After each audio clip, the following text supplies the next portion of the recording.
Meet the most handsome pharaoh of Egypt, the great Pharaoh Akhenaten. Welcome to my channel. Join us as we uncover the secrets of the most powerful and wealthy people in history. Akhenaten was an Egyptian pharaoh of the 18th dynasty, whose name at birth was Amenhotep IV. He reigned from 1353 to 1336 BC, marking the 6th century of the New Kingdom, a period widely regarded as a golden age in ancient Egyptian history. The son of Pharaoh Amenhotep III and Queen Akhenaten's ascension to the throne came when he was just 14 or 15 years old. Perhaps even younger, though his coronation may have taken place when he was a bit older. Regardless, during his early years, the royal court was dominated by his father's advisors, with his father acting as regent until his death.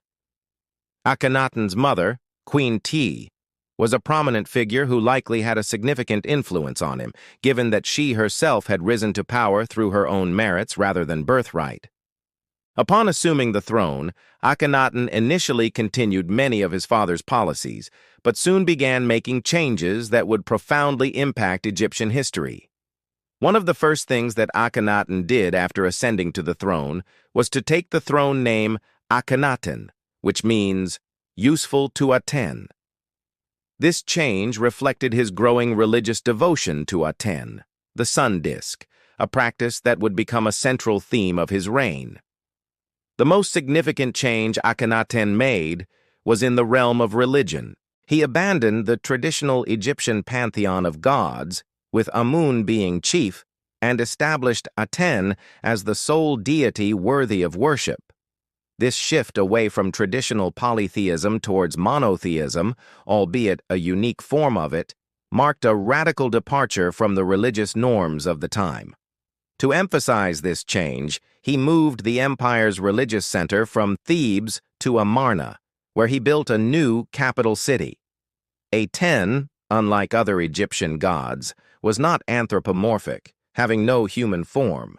It was a sun disk associated with the sky. This concept of a non-anthropomorphic god was somewhat unique for the time, aligning Aten more with modern conceptions of the sun as a celestial body rather than a vengeful or capricious deity.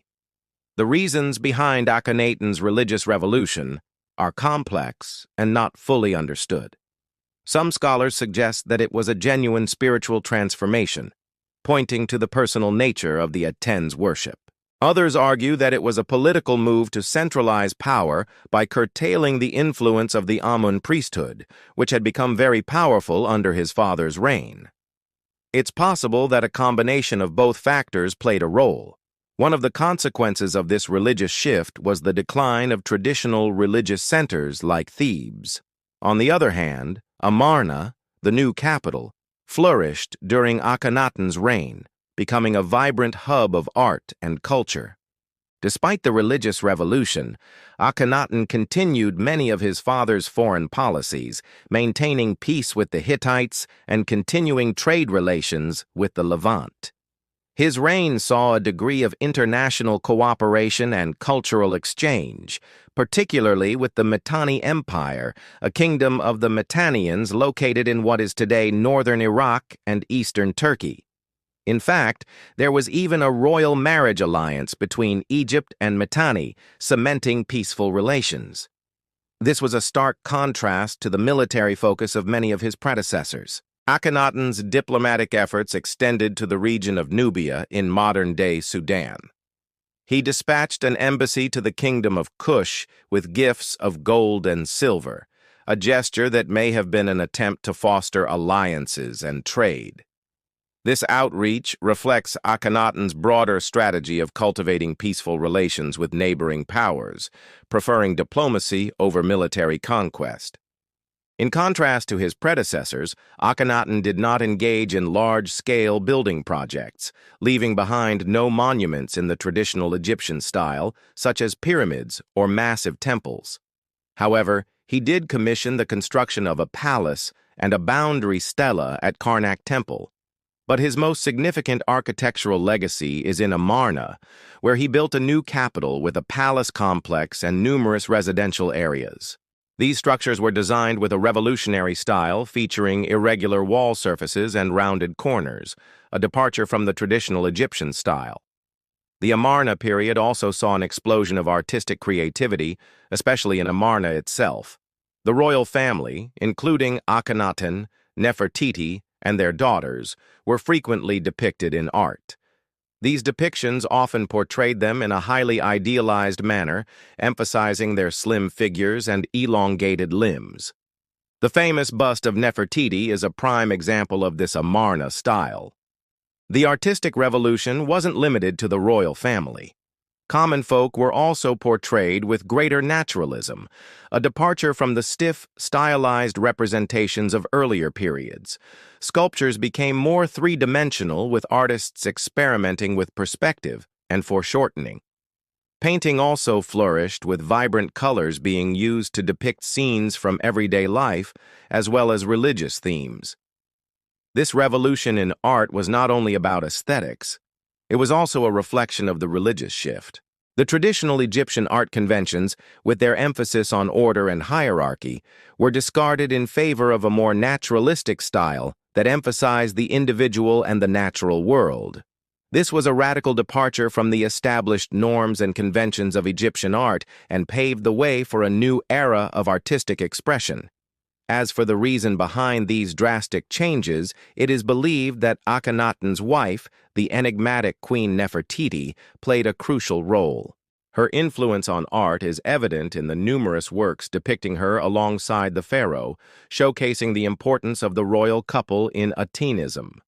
Some scholars even speculate that she may have been the architect of the religious revolution, guiding Akhenaten towards the worship of Aten. However, Akhenaten's religious reforms proved controversial. While he enjoyed widespread support in Amarna, much of Egypt, especially the Theban priesthood, resisted the imposition of Atenism. After Akhenaten's death, his successor, Smenkhare, reversed the religious policies, re-establishing Amun as the supreme god and returning the capital to Thebes.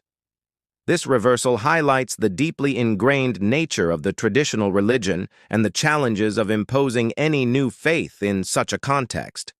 Akhenaten died after ruling for around 17 years, leaving behind a legacy that was both influential and controversial.